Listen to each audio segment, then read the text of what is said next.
A warm welcome, friends. We're going to briefly talk about inflation. The numbers came out yesterday.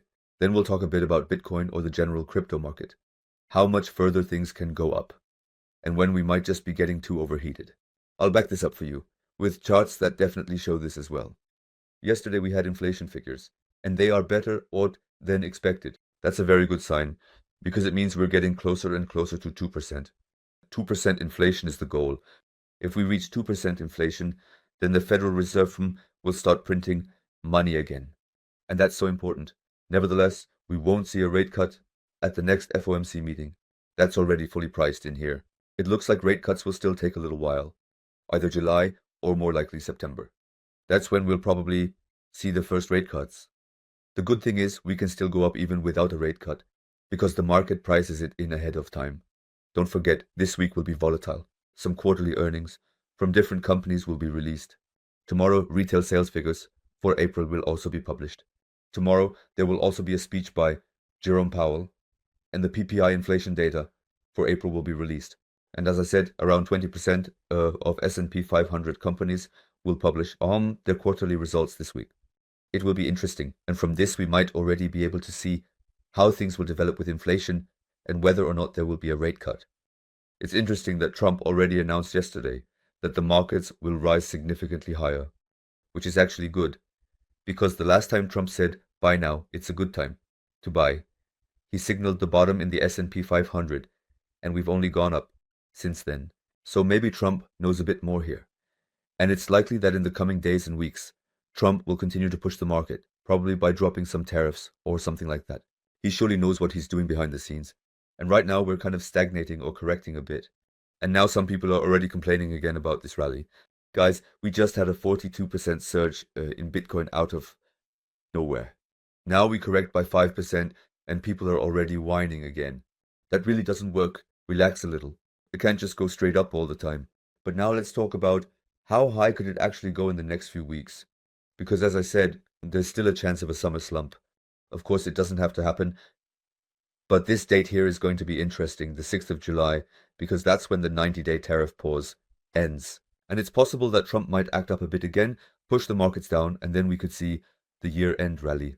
That means theoretically, we could keep rising for another month and a half. Then maybe see another correction, and then it continues. At the moment, though, it feels like we have 3 different tracks. We do have a lot of liquidity here, at $106,000. But once we've taken that out, things look relatively clear to the upside. Down here, the $100,000 mark becomes interesting again. But the market makers will already know what they're doing here. However, what you should pay attention to here is this one thing. We can clearly see that we definitely have more high open interest here. A lot of people are buying in, and the Bitcoin price has also risen. However, the funding rates haven't really increased all that much. And that's an incredibly good sign. We still have a relatively large balance between long and short positions. Here, and this recent rise we've seen has mainly come from spot buying. It's so important to understand this, because it means we're not yet in overheated territory. That means, based on this data, we still easily have the chance to reach a new all-time high towards $120,000, $130,000. That wouldn't be a problem at all, because we're still far from being in overheated territory here. And we need to briefly talk about the others chart, because this one refers entirely to the altcoins. Here we've also seen a nice upward trend. I can also show you here when we should start to worry, when we might see a trend reversal. Because, as we can see, altcoins are performing well, especially Ethereum, 40% in 7 days. That's absolutely crazy. But we're not yet in the overheated zone here. We can still easily keep rising quite nicely. I can prove that to you as well by showing you this here. Up here in blue, we see the open interest for Bitcoin. And here in red and orange, we see the same for the altcoins. And with the altcoins, we only become overheated either when there is more interest in the altcoins here than in Bitcoin. That was the case, for example, here in March 2024. Let's go over to the chart and see, when did we drop here? March 2024. That's when we saw the massive drop in the altcoins. And that was exactly the moment when more trading was happening with altcoins than with Bitcoin. Here in December 2024, it was exactly the same. Here, the altcoins had more interest. Let's go over to the chart. Since when have we had the drop? Since December 2024, we've seen this huge drop here. That means the altcoins are still far from being overheated.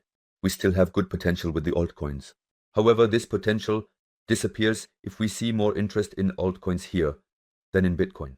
And these are 2 points where I have to say right now, we can definitely go even higher here. We could still see Bitcoin or the crypto market in general reach $120,000, $130,000 before we see a bigger correction. But I don't want to throw out any moon predictions here. This is all based on the facts that according to some data, we're simply not in the overheated zone yet. We can also see the people who are currently buying Bitcoin. They're buying up Bitcoin and immediately moving it off the exchanges, which is also a good sign.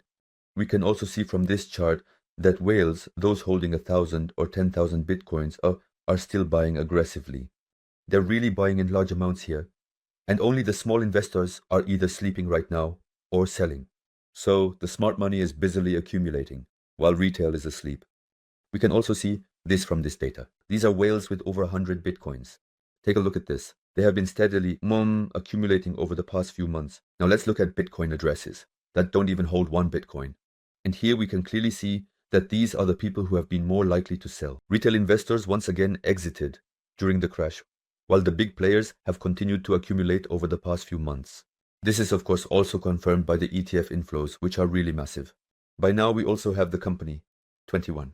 That's the new Bitcoin company from Tesla, and they have now purchased over 4,800 Bitcoins, worth nearly $500 million. So they've now founded a new company that essentially does exactly the same thing as MicroStrategy, and that is so incredibly important. More and more people are jumping on the bandwagon. Intel also recently announced that they are investing several million in Bitcoin. People are now starting to understand the power behind Bitcoin, and more companies, institutions, and in the future even countries are seeing this and buying in, following exactly the same principle. They will take out loans worth millions or even billions to buy Bitcoin, and as a result, their companies will increase in value over the long term. Plus, they'll pay off the interest with stock sales. It's an absolutely brilliant system, because we've also seen that Coinbase, the second largest exchange we have, is now joining the S&P 500 with its shares.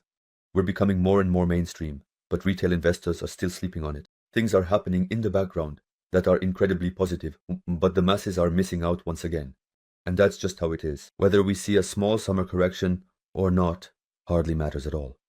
In the long run, things are happening here that are ultra positive. Larger and larger amounts in the millions are being invested here. The whales are diligently accumulating, and at some point they will want to sell as well. And when will they want to sell? Exactly when retail investors jump in. And that's why retail will still come, and the crypto market will continue to rise. And I'm telling you this purely based on the data. Not because I believe it or anything like that. You just have to look at the past, how was it back then? And it's exactly the same every time. I think I'll make a video about the Bitcoin supply shock in the next few days, but probably also a video about how, when, and where the alt season will happen. Because yes, some people are bringing it up again and think we'll have an altcoin season tomorrow, but it doesn't happen that quickly. Let me know in the comments if you have any other video suggestions that I should record in the next few days. And otherwise, friends, as always, leave a like and a comment for the algorithm. And with that, I'd say, see you next time. Ciao.